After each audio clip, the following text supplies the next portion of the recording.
What's up, everybody? Welcome to another edition of the Danny Show. I'm your host, Daniel Cody, giving you commentary, thoughts, and reviews on all things wrestling. Before I get started, I want to thank all the viewers, and I want to give a special shout out to our new subscriber. Let me see if I can say it right. D Man of Death 23. Special shout out to you. Welcome aboard to the show. That being said, to all of you who are new, don't forget to like, comment, and subscribe, and share with your friends so you can get notified on all the actions and notify your friends on all the fun action as well. Now, as we all know, twisting schedules, a twist in turns and schedules. Usually, Hell in a Cell comes in October, but there's been a little twist in changes in schedules. So Hell in a Cell is coming in June 20th. So just like 1998, I guess we can say SummerSlam 2021 is on the highway to hell. No, Mom, I don't take that literally. But either way, my mother's probably watching. But no, we're not literally going to hell. But you know what I mean by that. It's WWE entertainment purposes only. However, as we continue to go on, most of WWE's content has recently been playing some events circulating the throwback known as Judgment Day. And today I'm going to give a special throwback edition of Judgment Day from 2002. Now, thankfully, my mother had a friend who was attending a church that we were going to years ago at the time, who recorded this very pay-per-view for me. And I was 7 at the time, so I really appreciate those type of memories. And it was an awesome night, Judgment Day 2002. I remember a few things, and I can't mention every little thing that happened. I can make an honorary mention of the fact that we saw Brock Lesnar in his upcoming with his first little rivalry where he targeted the Hardy Boys successfully. Moving on, there are a few things from that night that I really want to talk about. The first thing I want to talk about is, of course, how we opened the night with 2002, in my personal opinion, 2002, one of its year's great rivalries, and that is the late great Eddie Guerrero and Rob Van Dam, who was inducted into this year's WWE Hall of Fame. Now, let me share a little bit of an irony. If you saw my last throwback video, a throwback video I did a month ago, which was Backlash 2002, then we know that Eddie had just came back after developing himself and fighting off personal demons as well. As we all, if you listen to his story, you know that part of the background story of his return to Backlash was him overcoming drug addiction and getting back on track. Eddie Guerrero, I'm speaking of. And had we known that moment then, we would have given him the same ovation we did in No Way Out 2004. But of course, at the time, people did so well at staying in character, which meant if we liked you, you did a good job of making us like you, and if we didn't, you did a good job of making us dislike you, as did JBL, and I can't wait to talk about that if I have time someday. But this was a rematch for Backlash, and there was one moment that was very funny to me, and there was a moment where, as we all know, RVD is a high flyer, and there was a moment where he jumped onto the middle rope, not the top rope, but the middle rope on one of the left turnbuckles, and was preparing to jump to catch Eddie, but Eddie leaped out of the way. Was it Eddie who made the jump, or no, it was RVD. No, it was RVD who was on the corner and tricked Eddie. And in the early parts, RVD really frustrated Eddie. However, thankfully, however, it was still a great match to watch. And for the second time in the row, Eddie Guerrero was able to get a pin, even though he did it using the ropes. And he hadn't labeled himself yet as a person who lied, cheat, and steal. It took a year for him to get that tagline, but he used a little bit of the methods that we would later begin to know and love him for in that match. So that was RVD versus Eddie. And they would go on to have a lot of great matches as well, including the latter match on an episode of Raw in 2002 in the aftermath, in which RVD got his championship back. But the rivalry was not over there. But that's not what we came here for. I just wanted to give you a little aftermath of that. But moving on, we also have Ric Flair and Big Show, who is now AEW, which means no more BS, which technically does not mean a profane thing. It actually, we all know no more BS means no more Big Show. But either way, before AEW, this was 20 years ago, Big Show had reunited with the NWO, and in the process turning on Stone Cold Steve Austin, who was set to be his tag team partner on an episode of Raw against, I believe it was Hall and X-Pac, who had recently returned. However, with that being said, now Ric Flair and Big Show were set to face Stone Cold, not only because Big Show turned on Austin that night, who was supposed to be his partner, but also keep in mind, Ric Flair had been trying to develop a friendship with Stone Cold Steve Austin. And every time he did, he got a Stone Cold Stunner. After defeating Scott Hall and X-Pac on an episode of Raw, if my memory serves me correctly, Ric Flair raised Stone Cold's hand in victory, only to get Stone Cold stunned. Then, after trying to apologize for the accident at Backlash between him and The Undertaker and Stone Cold in that match, with Stone Cold's foot being on the rope, things went a little far and it got heated. And of course, let's not forget Insurrection, where Big Show, who had the most hilarious chant from the fans, "You fat mustard," and we have to say mustard because I gotta keep it PG. My mom's watching. They called him a fat mustard, which is not nice, but still a little funny, considering Big Show was the heel at the time. And when you say funny things about a bad guy, it's funny. But either way, Big Show was defeated by Austin at Insurrection. Ric Flair raised his hand, got stunned again. So Ric Flair said, "You know what, fine. You don't want to be friends? Fine. Now you're against me." And not to mention the final nail in the coffin when Stone Cold cost Ric Flair a match against Hulk Hogan for the Undisputed Championship on another episode of Monday Night Raw.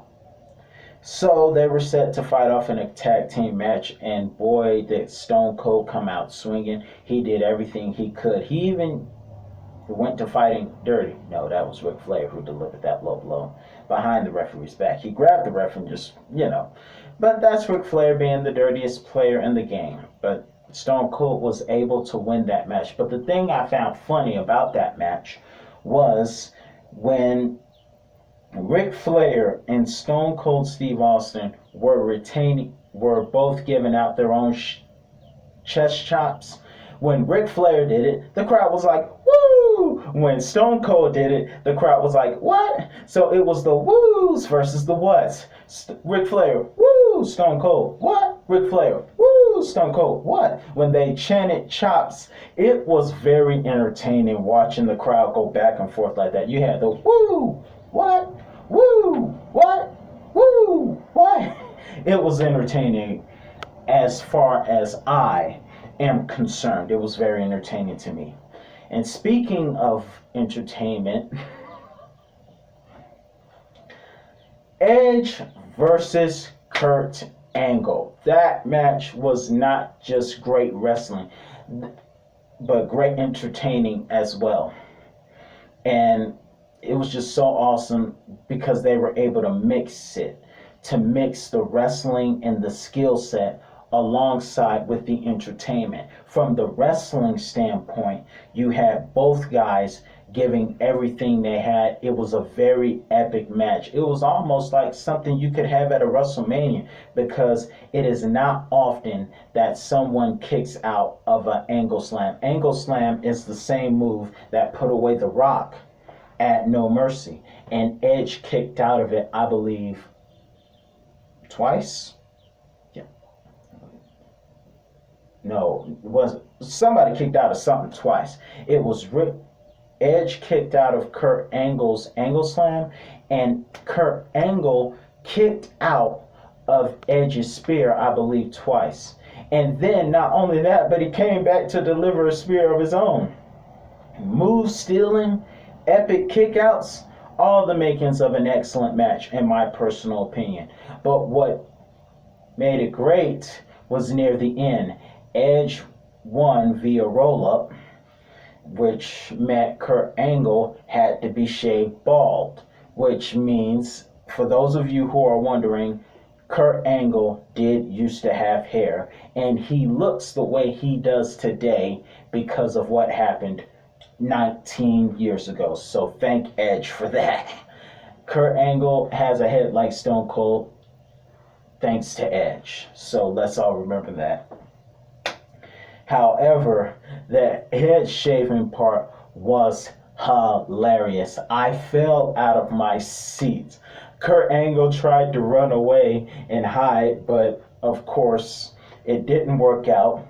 And then Edge, being great as an entertainer as well as a wrestler, decided, hey, and Kurt Angle being a great entertainer and a wrestler as well, to do funny stuff to make people dislike him, and allowing himself to be such a villain that people will have fun at his expense, kind of like how some people did when Nia fell on her bottom.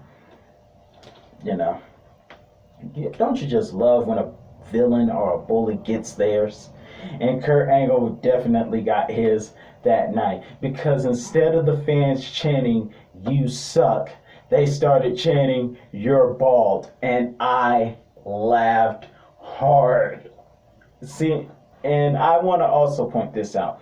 Kurt Angle is the only guy during that time that I know of.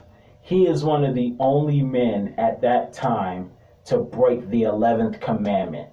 Man's 11th commandment, because Kurt Angle was the only one that just balled up and got emotional in a second. He cried when he won his first championship. He cried more when he lost his first championship, and he was so embarrassed he almost cried. The Olympic bald eagle was hilarious. Kudos to JR for calling that match so greatly and humorously. So the Olympic bald eagle killed me. Not killed me, but you know what I mean. So Kurt Angle getting his head shaved was the funniest part of the night. And you should have saw how he was running like this. Watch the match. Kurt Angle versus Edge, Judgment Day 2002. It is on YouTube. Watch it. I cannot express enough the humor. It was perfect. It had great wrestling, great ability, great technicability, as well as great entertainment, which is perfect to me. And then, when Kurt ran with his hands over his head, oh my goodness, when Kurt ran with his hands over his head like that, I fell out. I was done. I was just done. I was done when they started chasing your ball, but when he just ran with his hands, I was done. I couldn't take no more. But getting down to serious business. Part of the reason I decided to choose this event as a throwback is because, as we all know, Hell in a Cell is coming June 20th to the summertime, We're used to Hell in a Cell being in October, seeing as how October is Halloween month, making it scary month, meaning this is the perfect month to have Hell in a Cell. You see what I did there? Not profanity, but you know what I mean. But they decided to bring Hell to summer again for the first time since 1998. Summer is taking the highway to hell, metaphorically speaking. But anyway, Triple H versus Chris Jericho, Hell in a Cell. Part of the reason I am giving this story back because Hell in a Cell is coming June 20th. As we know, Triple H and Jericho had a heck of a rivalry that year, and one of the things that put that rivalry on the map more was WrestleMania 18, and they had fought before in 2002. In fact, Chris Jericho 2000 rather, last man standing match at Fully Loaded, and some other events as well. Especially since when someone calls your wife a filthy, dirty, stinking, bottom feeding, I won't repeat the last word. Again, my mother might be watching. But either way, Chris Jericho, the rivalry started when Chris Jericho said derogatory things about Stephanie McMahon, as everybody did because she was a Jezebel in 2000. And of course, The Rock used to call her a $2 slot machine. But either way, by slot machine, y'all know what I mean. But either way, the rivalry continued in 2002 with Stephanie being aligned with Jericho being a traitor. But their match at WrestleMania was for the Undisputed Championship, in which Triple H won, only to lose to Hulk Hogan the next month. However, their rivalry would not end. So now it's Hell in a Cell, which is the ultimate rivalry settler. And of course, it was a great match. But of course, one of the side notes that we all are very aware of is that no one is safe inside Hell in a Cell, not even the referee. Because as we know, this would be referee Tim White's last match. I take that back. It was not referee Tim White's last match. It was his last match for a while, and then we saw him one more time 2 years later. Let's not forget 2 years later at WrestleMania with the same man who partly is the cause of that injury, Chris Jericho, when Chris fought Christian at WrestleMania 20. But those two were the last times we would see referee Tim White. Hell in a Cell is safe for no one. I mean, even if you're a cameraman, ask Shawn Michaels. Cameramen aren't safe, as we learned at the first Hell in a Cell. But this time, the referee felt the wrath of Hell in a Cell. And of course, it was a match where Triple H would go on to win after giving Chris Jericho a pedigree from the roof of the cell with one of my favorite referees, Mike Chioda, who is now retired and released from WWE. Man, one of the referees of our time. So there's one Hell in a Cell match for you to preview. It was amazing, and thankfully that match can be put on YouTube. Usually a lot of pay-per-view matches are either recorded by the WWE Network and put on YouTube or recorded on Daily Motion, but this time unknown channeler posted the match. Thankfully it wasn't pirated. It didn't sound pirated or anything like that. It was posted, great quality, and it was a great match. And thankfully I was able to see it the first day it happened because someone recorded it for me when I was 7 years old. So that was fun to watch, and it was bloody, but it won't be as violent as New Jack, God rest his soul, but it was still very much non-PG times. So that was a great match. I don't know if I would say it was my favorite Hell in a Cell match, but it was certainly very, very enjoyable. Last but not least, The Undertaker versus Hulk Hogan. As we all know, the previous month, Hogan won the championship with an assist from The Undertaker. Undertaker even went on to insist that he wanted Hogan to win and he helped Hogan win so that he could be the one to destroy Hulkamania. Of course, The Undertaker was successful, and quite frankly, I think there were a lot of hints given by the WWE that The Undertaker would be booked to win that match. There is a commercial, a Judgment Day 2002 commercial with The Undertaker narrating it and narrating himself as judge, jury, and executioner. Off the poster for Judgment Day has The Undertaker tagline: judge, jury, and executioner. So a lot of it was really rumored and hyping up the fact that apparently The Undertaker was set and booked to win that match. In my personal opinion, I think those were just hints given to show that he was set to win that match. And he did win the match. But more so, that match was also the start of a McMahon rivalry, Hogan and McMahon rivalry, that would go on to be settled at WrestleMania 19. Because keep in mind, Mr. McMahon was somewhat pretty bitter about the fact that Hogan left WWE to go to WCW, and not only that, testified against Mr. McMahon in a lawsuit for whatever it was about. He testified in the lawsuit, and that sat with McMahon for a long, long time. So, script-wise, Mr. McMahon decided to get at Hulk Hogan any way he could until WrestleMania 19. And that was one of the moments that he used. So, Undertaker won that night, and of course, that showed why The Undertaker was one of the top performers at pay-per-view. And dare I say, The Undertaker should be called Mr. Pay-Per-View, because there is a countdown of wrestlers with the most pay-per-view wins. The Undertaker was number one. Well, that's all the time I got for you right now, and I'll be back this Friday with SmackDown's review and what happens Friday night. I'll see you then. Peace out.